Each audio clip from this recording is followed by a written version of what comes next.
Hello and welcome to this another lecture series in real analysis. So in this lecture, we will discuss Borel measures and image measures. So our motivation in Borel measures comes from the fact that from the previous lecture, we have related a Lebesgue measurable set and a Borel set. In particular, we have this result that a Lebesgue measurable set is a Borel set except on a Lebesgue null set. So today we would like to discuss how do Borel sets look like. So in that case, we will define what is a Borel measure first. And for the definition, we will consider a general setting. So let's start with a topological space xt.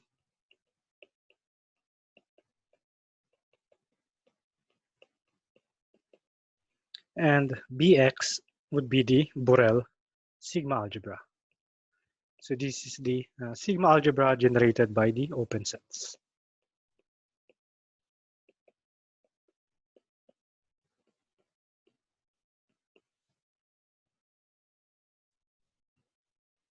So in this setting, a measure, let's say mu, on the Borel sigma algebra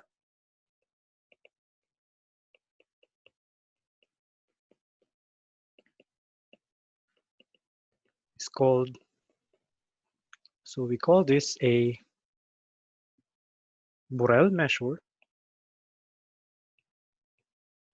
if mu is finite on every compact subset of X. So that is mu of K is finite for all compact K subset of X. And in the case X, so if X is Rn, your Euclidean space, equipped with the usual metric topology, then a Borel measure on Rn will be called a Lebesgue Stieltjes measure.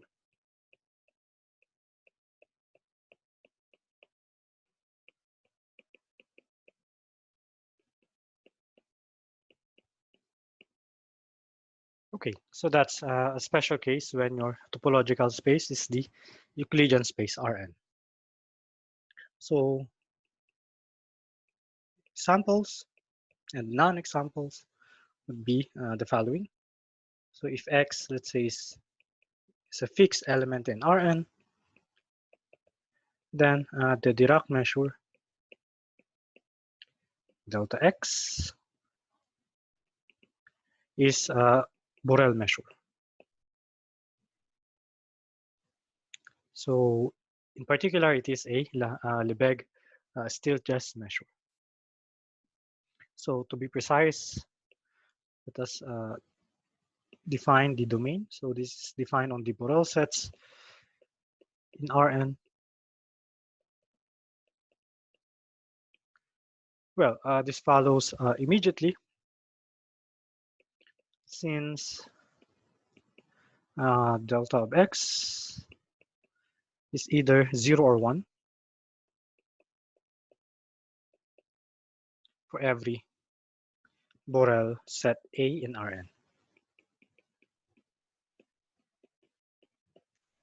So recall that delta X of A is nothing but the characteristic function of the set A at X. And this is either 1 or 0 if X is in A and if X is not in A, respectively. So in particular, every finite Borel measure is every finite measure on a Borel sigma algebra is a Borel. Okay, so that's an example of a Borel measure. On the other hand, the counting measure,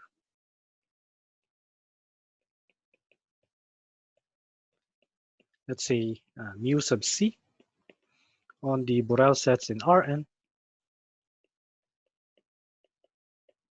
is not Borel, since the counting measure of the compact set, let's say 0, 1. This is the cell, closed cell 0, 1. Here, we should have vectors, okay? And so these vectors have components 0 and 1 respectively. So all the components are either 1 or 0. Take note that this is an infinite set, so the counting measure is infinite, but as this set is compact, this implies that the counting measure is not Borel. Okay, so that's again a Borel measure if it is finite on all compact subsets of the topological space X. Next, that measure is called inner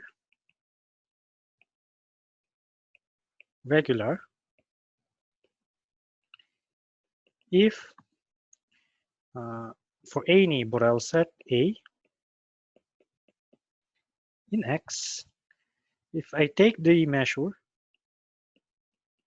of compact sets K contained in A, and I take the supremum, then this must be the same as the measure of the Borel set A. So suppose this is A. So you take compact sets inside A, and you take the supremum of measures of compact sets inside A. If it happens that the supremum is just equal to the measure of the Borel set A, then our measure will be called inner regular. And it is called outer regular if for any Borel set A and X again, now taking the measures of open sets O containing A. So let's say take a representative open set.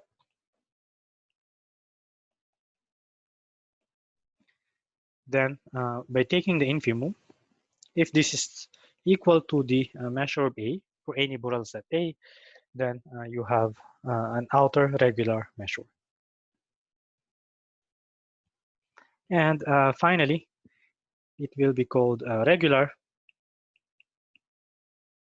if it is both inner and outer regular.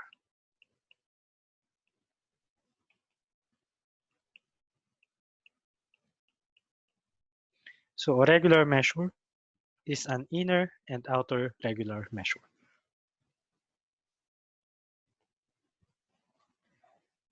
And a regular Borel measure on Rn is called a radon measure.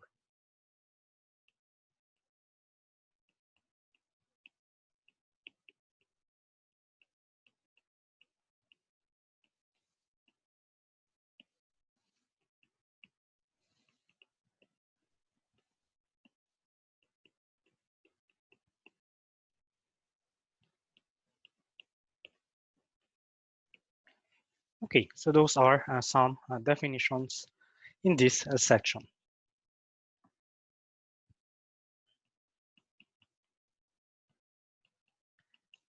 So let us consider some examples. Take an X in Rn, and then delta X is a radon measure.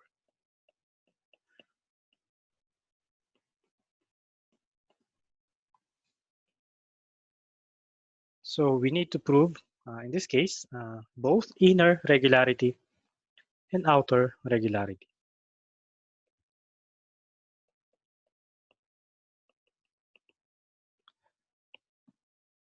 So for inner regularity, let's say, take the compact set K, subset of A. A is, of course, Borel set in Rn. So we wish to show that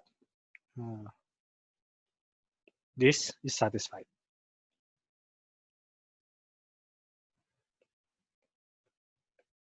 Okay. So based on the definition of the Dirac measure, delta x, we need to consider two separate cases. That is, if x is in A and if x is not in A. So if x is in A, then obviously the singleton is a subset of A. The singleton containing x is a subset of A, and we know that this is closed and bounded, hence it is compact in Rn. Hence, the Dirac measure of A at the point x is 1. Now this is also the Dirac measure of the singleton x. Since the singleton is a particular compact set contained in A, this is less or equal to the supremum K subset of A, K compact of the measure of K. So the supremum is larger than this particular measure of the singleton. And mu here should be delta x. Since delta x has either values 0 or 1, then the supremum must be less than or equal to 1. And based on this, we have, in fact, equality by transitivity. So therefore, this must be equal to this one. And that proves inner regularity in the case x is an element of A. On the other hand, if x is not an A, then K being a subset of A, so suppose this is A, and we have a compact set in A, and x is outside A. Then x is not also in K, and it follows that the Dirac measure of this compact set K is always 0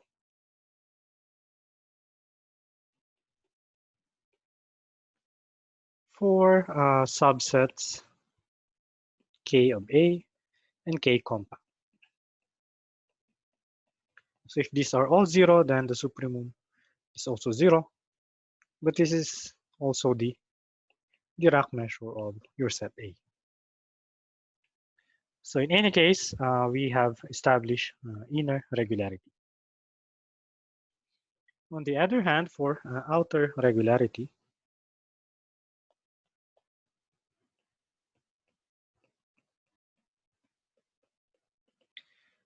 so let us take a superset O of A, O open, and again A is a Borel set in Rn.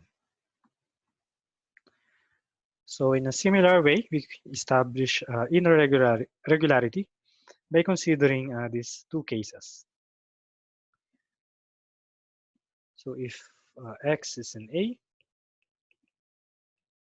then Since A is a subset of O, X is also in O. And this implies that delta X of O, so the Dirac measure of this open set is always 1 as long as O contains A and O is open. So taking the infimum, since they are all equal to 1, this is equal to 1, and of course this is also equal to the Dirac measure of A since X is in A. On the other hand, if X is not in A, then A must be a subset of Rn minus X, since X is not in A. And it follows that, so the Dirac measure of A must be zero, and this is also the Dirac measure of this set. Take note that this set here is open since the complement is closed. That is the singleton. Since this is a particular open set in containing A, so this is less than the supremum of delta X, or I should say infimum.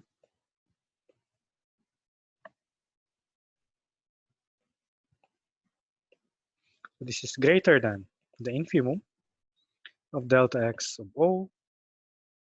O contains A. O is open. And since the Dirac measure is non-negative, we have this. Based on these inequalities, we in fact have equalities in all of these terms. Therefore, this is also equal to this. So again, in any case, we have established that the infimum of the Dirac measures of open sets containing A is the same as the Dirac measure of the set A, of the Borel set A. And this proves outer regularity.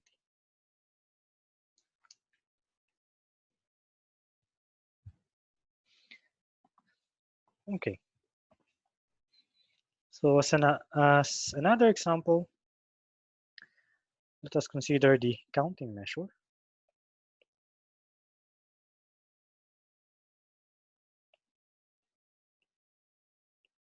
On the Borel sets in Rn, denoted by mu c.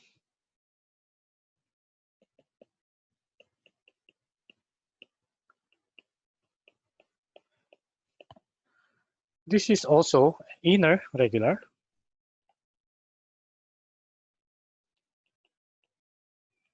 But not outer regular.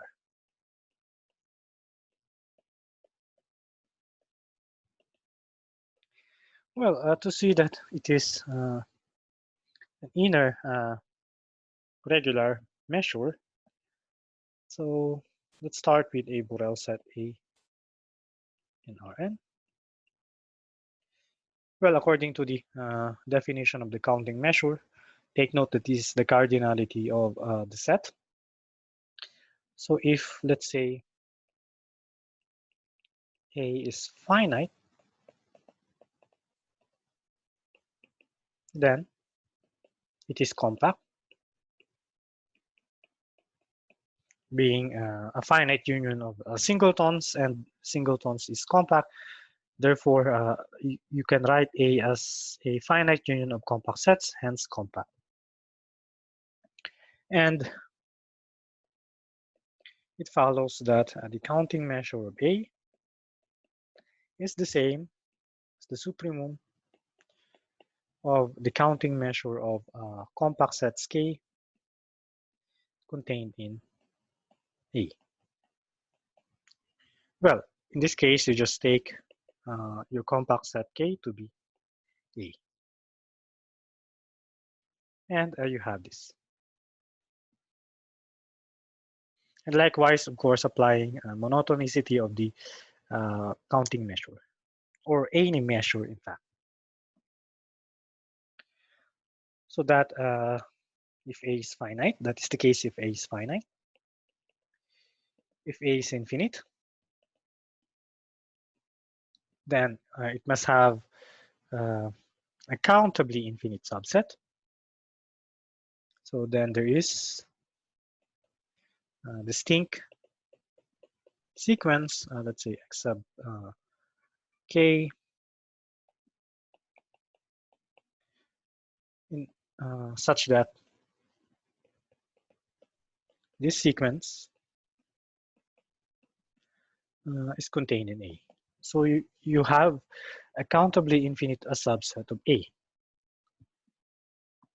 Then, according to the definition of the counting measure, since A is infinite, the counting measure is infinity. And this is the same as the supremum of k over n of the counting measure of this subset of the whole sequence. Okay, so you just take the first k elements of your sequence. Since these are distinct, the counting measure would be k. And obviously, the supremum of k over, for all k in n, the set of natural numbers, is infinity. Since these are particular compact sets, then the supremum of the counting measure of compact sets k contained in A must be larger, because here you are taking more compact sets. In fact, all compact sets contained in A. And you know that, of course, the counting measure is less than or equal to infinity. Again, we have all these inequalities must be equalities. And we also have this equation here. So if A is finite or A is infinite, we guarantee that the counting measure satisfies the condition of being inner regular. However, it is not outer regular.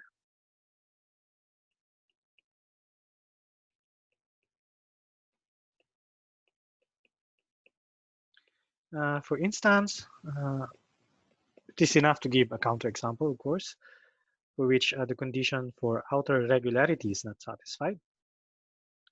So if I take, let's say, A to be the singleton 0, this is, of course, a Borel set, since it is closed. And let us take an open set O containing A. Then, of course,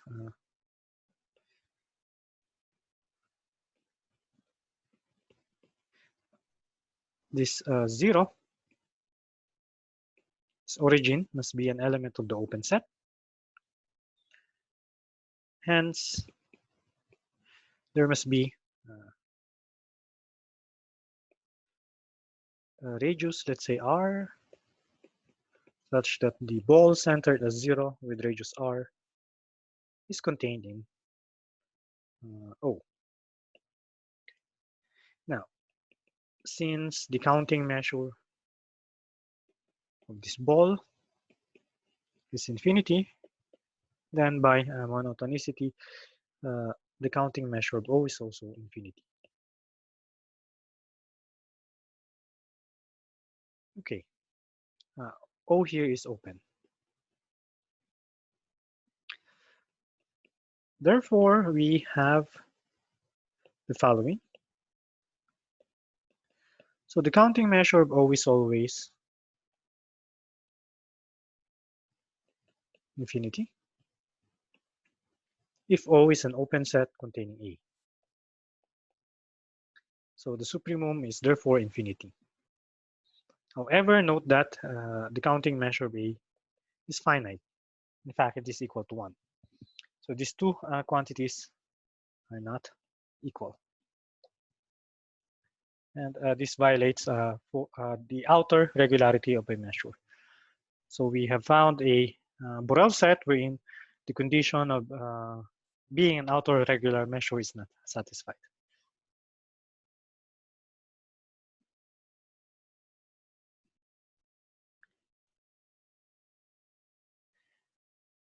Now, let us focus on Borel measures in R. Okay. So let us take the dimension to be 1. So to start, consider a Borel measure.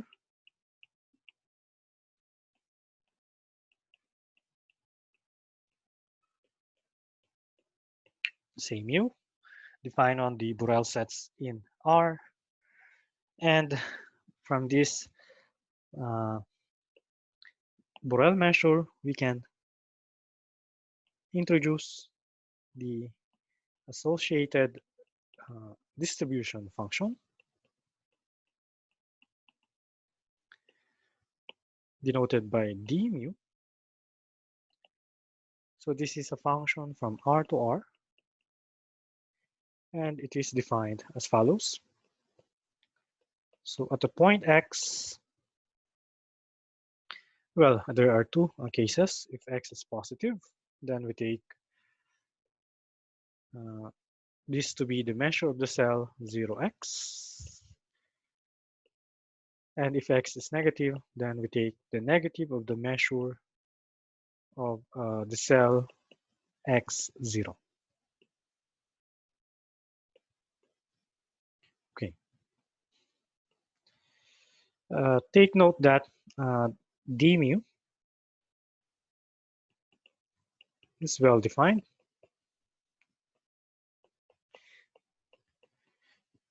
So take note that mu can be infinite. However, d mu of x is always finite, since well, d mu, or the measure of this set, okay, so if x is positive or equal to 0, then this is less than or equal to the measure of this closed cell or closed interval by monotonicity. And since mu is a Borel measure, this is finite, since this closed interval is compact. And in a similar manner, if x is negative, then this measure here on the left-hand side is less than or equal to the measure of this closed interval x0. And again, this is finite. Okay, so d mu of x is always a real number for any x in R.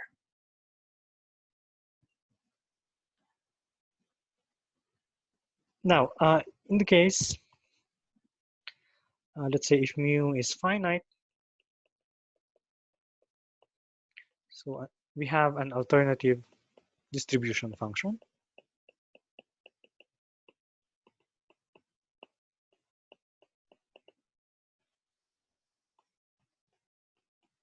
And let us, well, to distinguish that one, denote that by delta.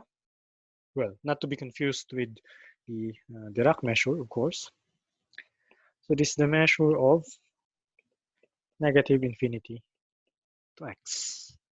And take note that this is always finite. So here, delta mu is a function from R to R. Since, again, mu is finite, delta mu of x is always finite. And in fact, this is the distribution function that is used in probability theory. So take note that a probability measure is nothing but a measure wherein the measure of the whole set is equal to 1. The two distribution functions are in fact related. So in the case of a finite measure, the two distribution functions coincide except on a constant.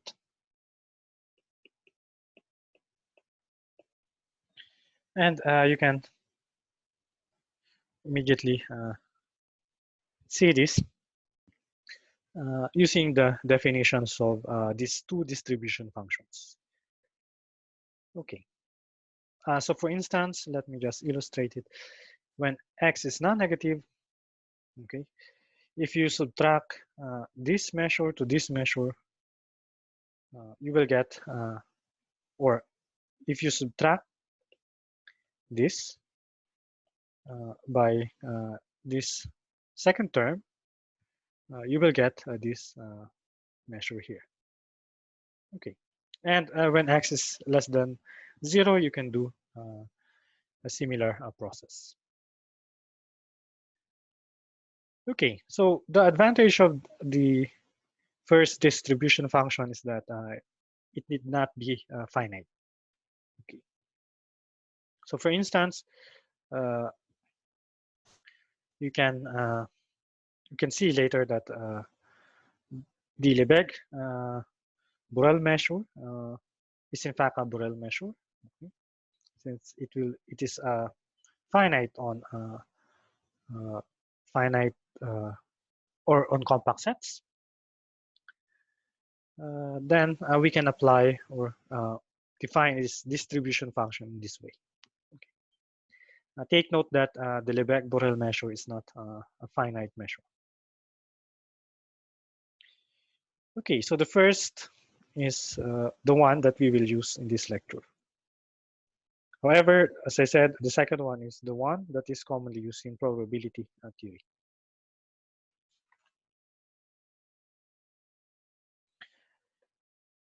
Okay, so a quick example.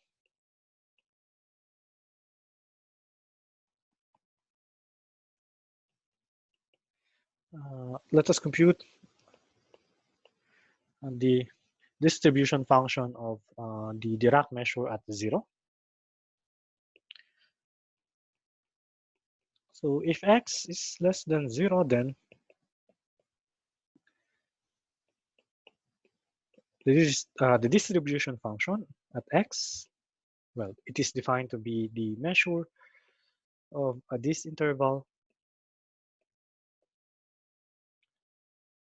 and this is equal to -1, since take note that this contains 0. Therefore, the Dirac measure is equal to 1. And since there's a negative sign there, we should have a -1. On the other hand, if x is non-negative, then the distribution function at x is the Dirac measure of this set, since this set does not contain the point 0, therefore the Dirac measure is 0. Hence, the distribution function of the Dirac measure at 0 is nothing but the negative of the characteristic function of the interval -∞ to 0.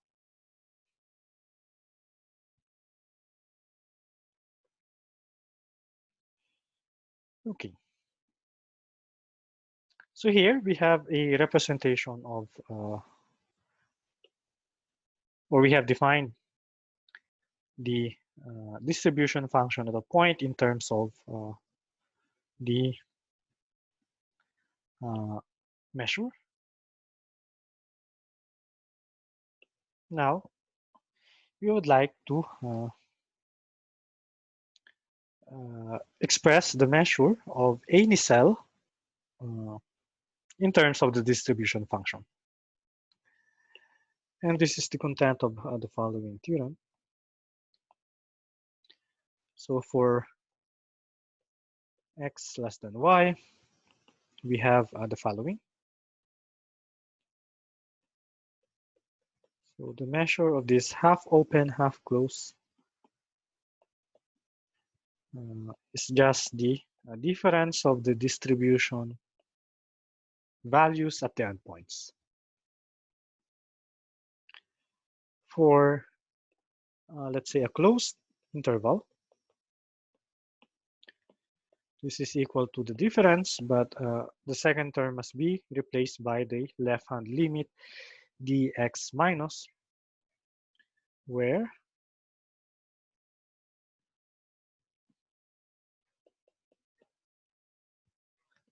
d mu x minus is the limit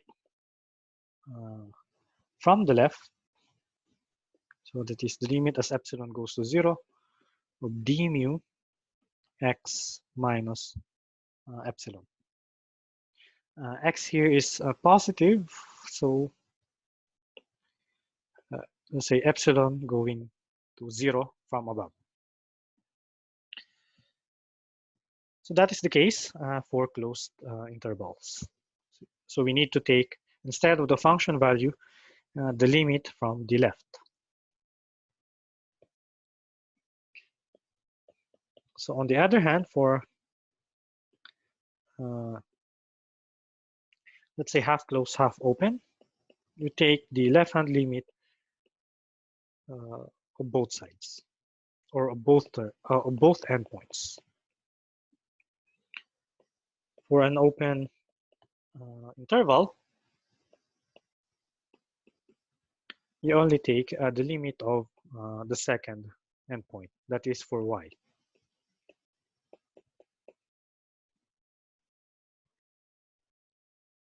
So the idea here is that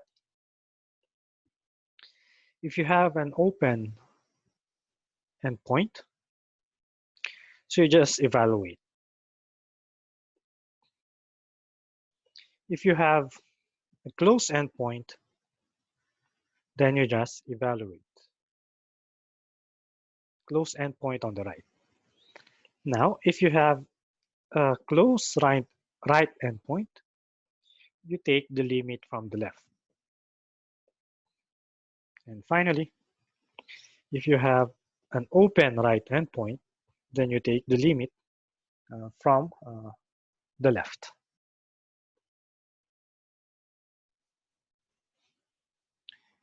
And finally, the measure of a singleton.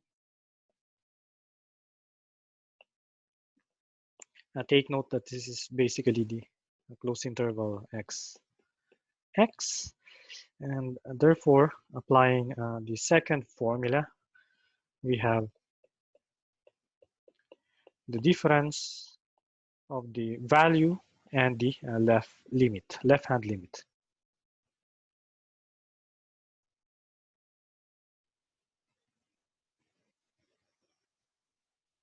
Okay, so let us look at the proof. So I will give in detail the proof of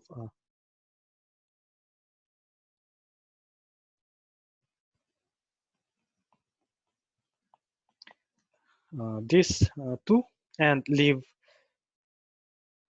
this for you to verify.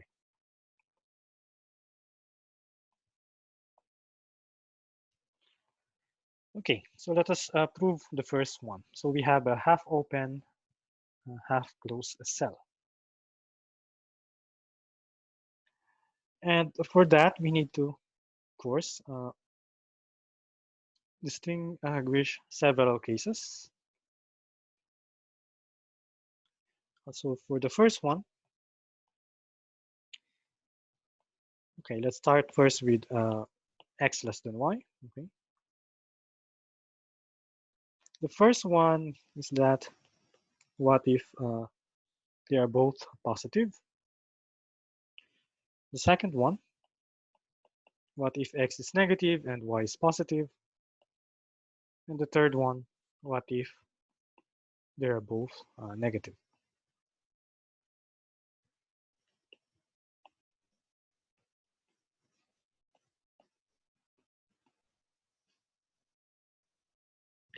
So for the first case, suppose,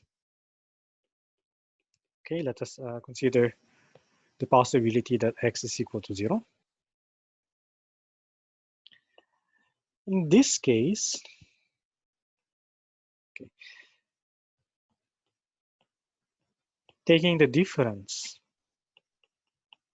of the distribution function at the endpoints, well, according to the definition of the distribution function, this is the measure of this interval 0 to y, half open, half closed, minus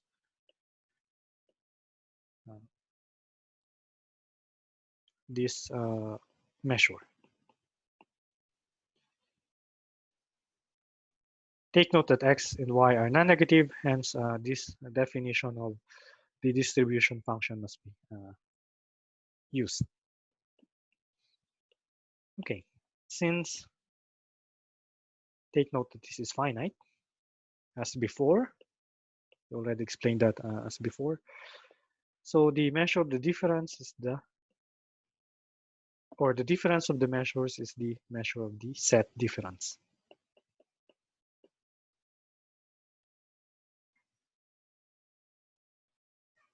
So if you have this interval and you subtract 0 to x,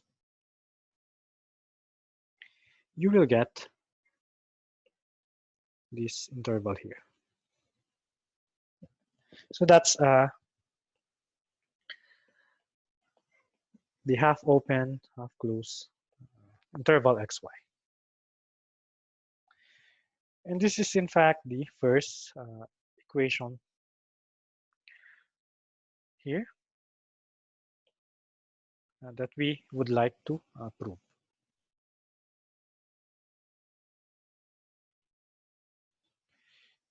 So that's the first case. For the second case,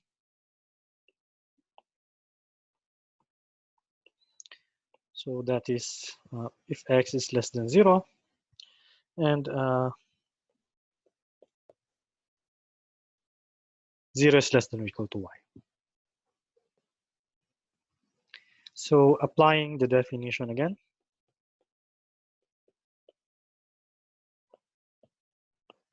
of the distribution function corresponding to this measure, this is equal to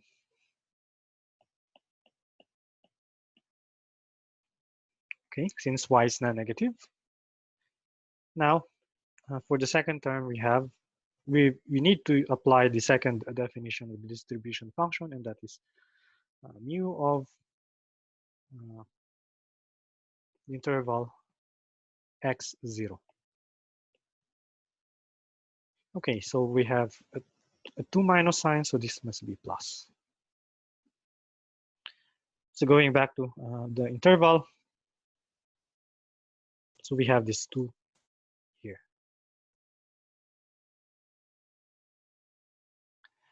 Take note that these are pairwise disjoint, so therefore the sum of the measures is the measure of the union. And from the assumption, this is basically the measure of this set.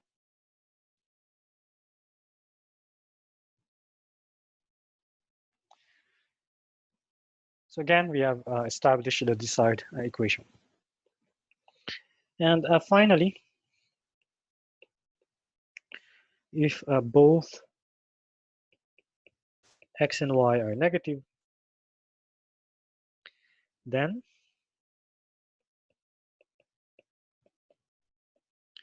this difference should be as follows. So it should be negative mu of y0 plus mu of x0.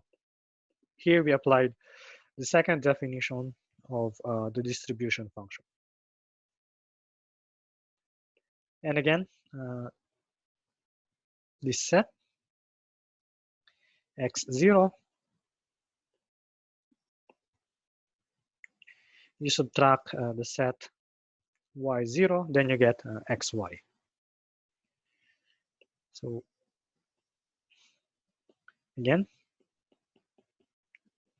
The difference of the measure is the measure of the set difference. This is again the measure of the half open, half closed interval xy. Okay, so we establish the first equation in any case. So again, the first case is that when x and y are both positive, when x is negative and y is positive, that's the second case. And finally, the third case is that if both x and y are negative. Now, we show this in the case of half or closed intervals. So note that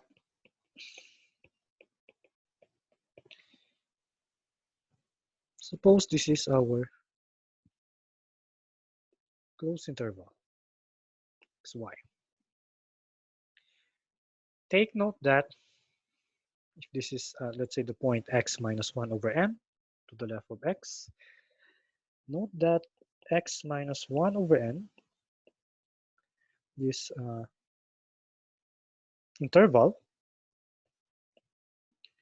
decreases to this one. Okay, now if we, let's say, apply the continuity of a measure from above,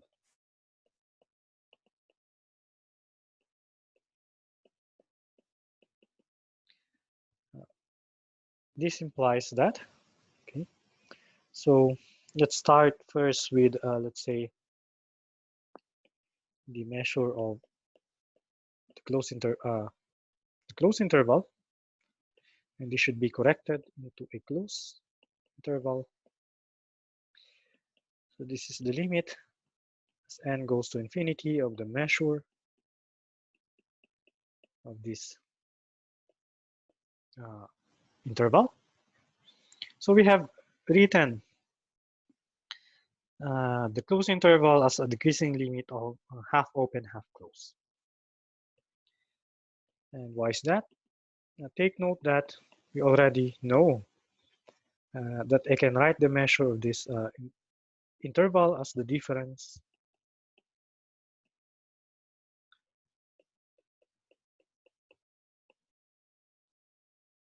of these distribution values. The first one is independent on n, so we have that. And the second one is the definition of the left-hand limit. And this is the second identity here. And the rest can be verified in an analogous manner, so I will leave the details for you to check.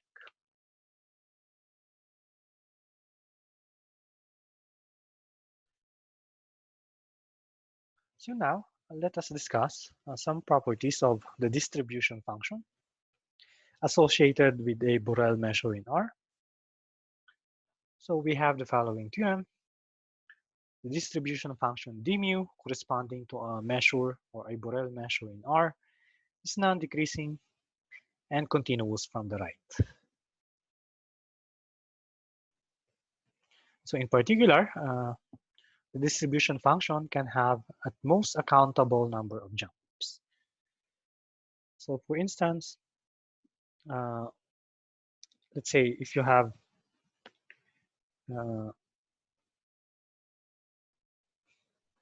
this,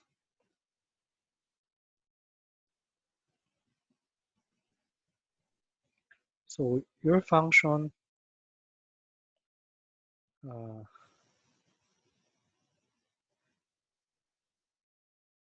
can have a countable number of jumps. And it can be, let's say, decreasing, non-decreasing. So it's either constant or it should increase. It can be constant at some part, and but it will not decrease.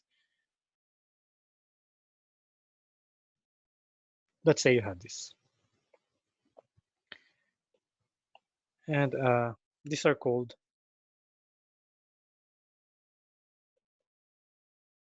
the jumps.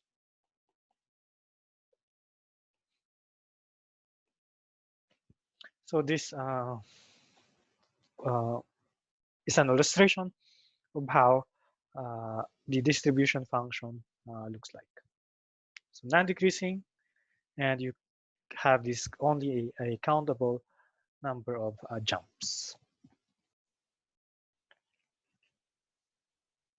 Okay, so for the proof, let us first establish that it is non-decreasing. So if x is less than y, then we need to show that the value of the distribution at x is less than or equal to y. In other words, it will not decrease. It's either equal or the value at the larger number is larger. Okay, so we can write this as follows. So this is, let's say,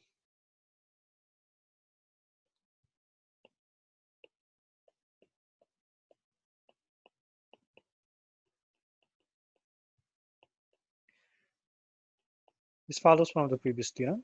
So take note that the difference of this distribution values is just the measure of this interval, and this is non-negative.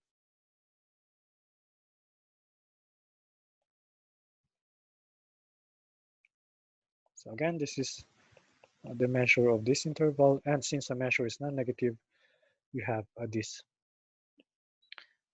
inequality, and adding d mu of x both sides yields this one. Okay, so continuity from the right, since we are in the case of metric spaces, it is enough to consider a sequential continuity. So the next step is to show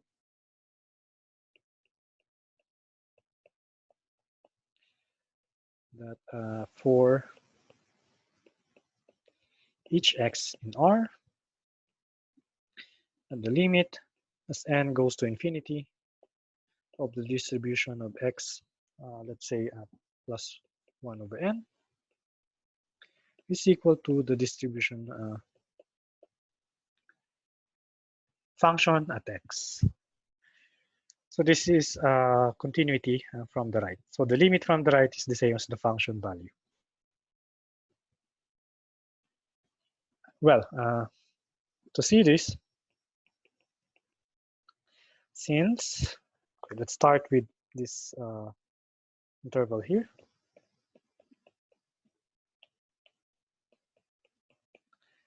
Since this one decreases to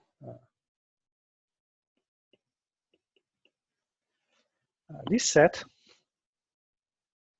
if we apply again the continuity of the measure, so the measure of this sequence,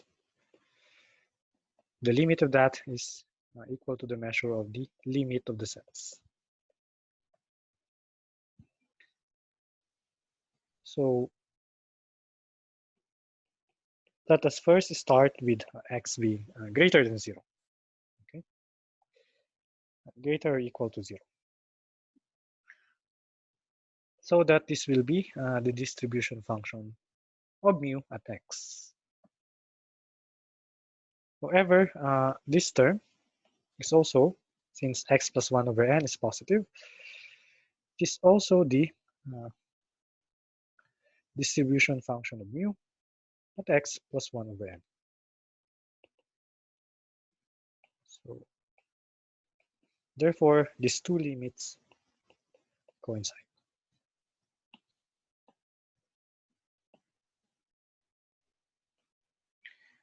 Okay, so for non-negative x, we have this continuity from the right. If x, let's say, it's negative, then you use the same, let's say, approach. So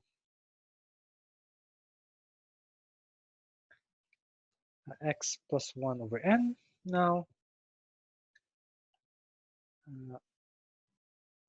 0. Okay, this one will increase to x0, and applying continuity from below and taking note that this has finite measures, then the limit as n goes to infinity d mu x plus 1 over n. If n is large enough, x plus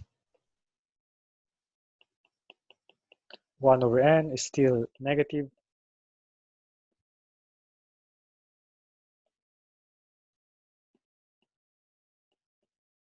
Therefore, this is the same as the limit as n goes to infinity of negative mu of the measure x0.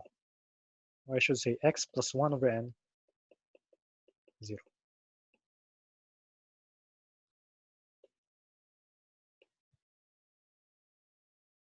So continuity implies that this is negative mu of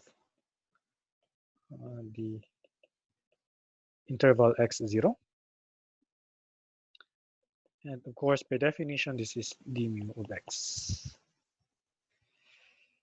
Okay, so that's again what we would like to show. So for x positive or x non-negative, we apply continuity from above, and if x is negative, we apply continuity from below.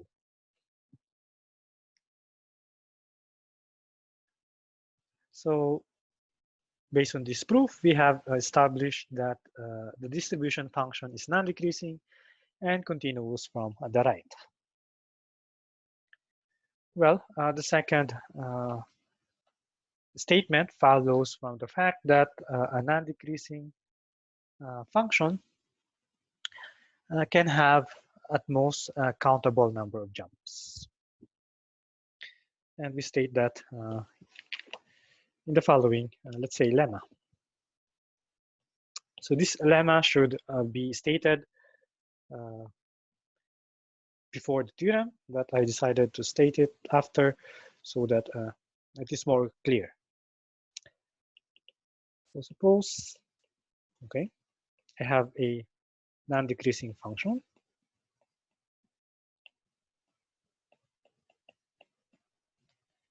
Then f has at most a countable number of jumps.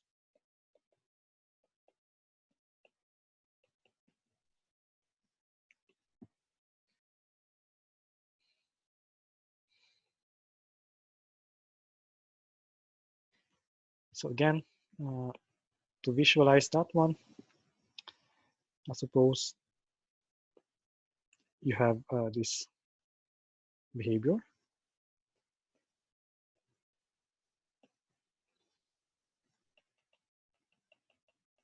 Let us do that on the next page.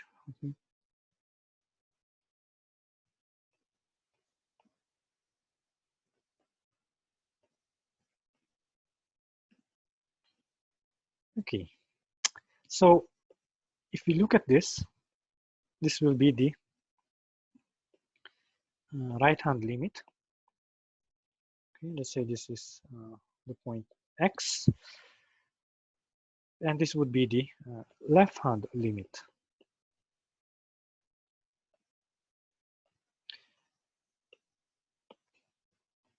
So let us write, let's say, d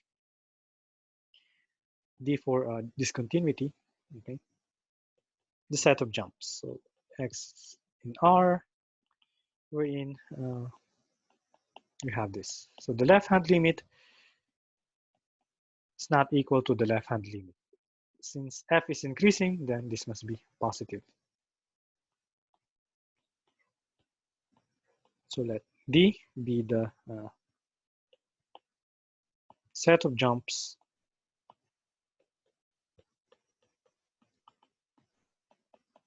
of F. So we wish to show that D is countable.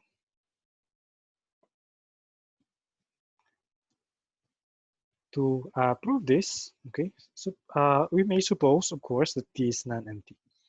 If D is empty, then there's nothing to prove.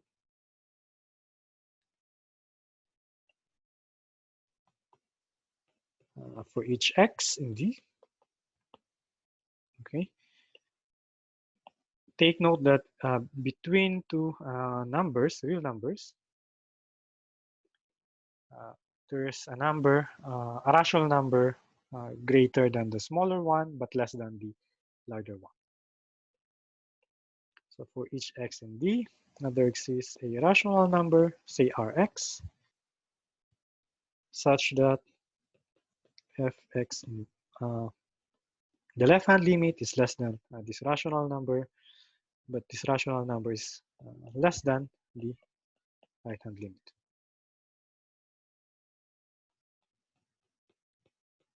Now, let us define a map from the set of jumps to the set of rational numbers. Okay, then if x is not equal to y, let's say x is less than y, then if I compute f of x, so f of x is equal to rx, rx is less than the right-hand limit. Since x is less than y, the right-hand limit at x is less than or equal to the left-hand limit at y. By definition of ry, this is less than ry. So this is f of y.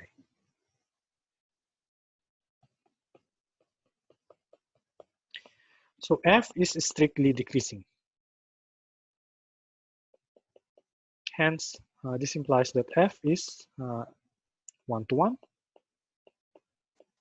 or injective. So given a jump of the function f, one can put a correspondence between the set of rational numbers. Okay, so in this way, you can think of D through this map capital F as a subset of Q. Since Q is a countable set and a subset of a countable set is again countable, we now conclude that D is countable.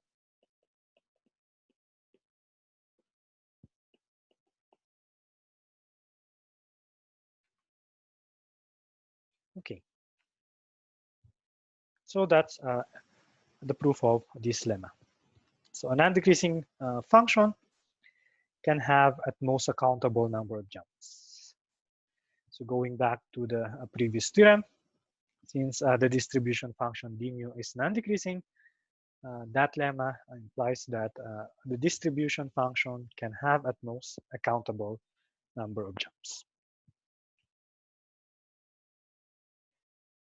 So here, this discussion, given a Borel measure, we have characterized or provide some properties of the distribution function. In the next lecture, we will do the other way around. That is, suppose you have a non-decreasing and continuous function from the right. Is it possible to construct a Borel measure from this function? And this will be given in the next lecture.